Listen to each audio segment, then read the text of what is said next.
olólùfẹ́ mi ojú tẹ̀ fi wọ́ mi ojú yán ní fọ́ etí tẹ̀ fi gbá mi etí yán ní tọwọ́ tarùn kó máa gbé ìjẹ̀wọ́ yìí kí tọwọ́ tọmọ kó yà lékè sí yín orúkọ mi Adéyẹmọ Ifámíwá Fowówẹ́ nǹkan tá a bá ṣe lónìí yóò di ọ̀rọ̀ tán lọ́la ẹ káàbọ̀ sórí ètò mi Àròkọ kí ní ń jẹ́ àròkọ àròkọ ní ń jẹ́ ọ̀nà tá à ń gbà ìbáraẹnisọ̀rọ̀ láì rí yàn sójú mo fẹ́ tọ́ ọ bọ́ nìṣòkò àròkọ.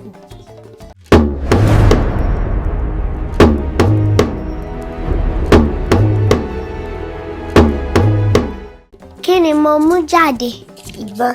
Wọ́n bá fi ìbọn pàrokò síyàn àbí sí ìlú pẹ̀lú ogun ń bọ̀ ni. Ogun sì ní kò dàbí iyán, kò dàbí ẹ̀kọ. Ogun tí ń fọ́lù, ogun tí ń fọ́jọ.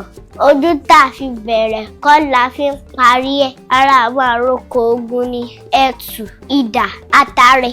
Fífi ìròyìn ogun ránṣẹ́ sí ẹ̀ka ìròyìn. Òun ni àpẹẹrẹ àròkọ ogun. Lásìkò yìí ni àwọn ẹni tó fẹ́ kógun jà yóò fi tètè gbọ́ ẹni tí wọ́n fi àròkọ rán níjọ́un àti iléeṣẹ́ ìròyìn tó káròyìn. Iṣẹ́ kankan náà mo jọ ṣe. Mo ti kọ ìtàn tòní kí ọjọ́ ọ̀la kó lè san mí.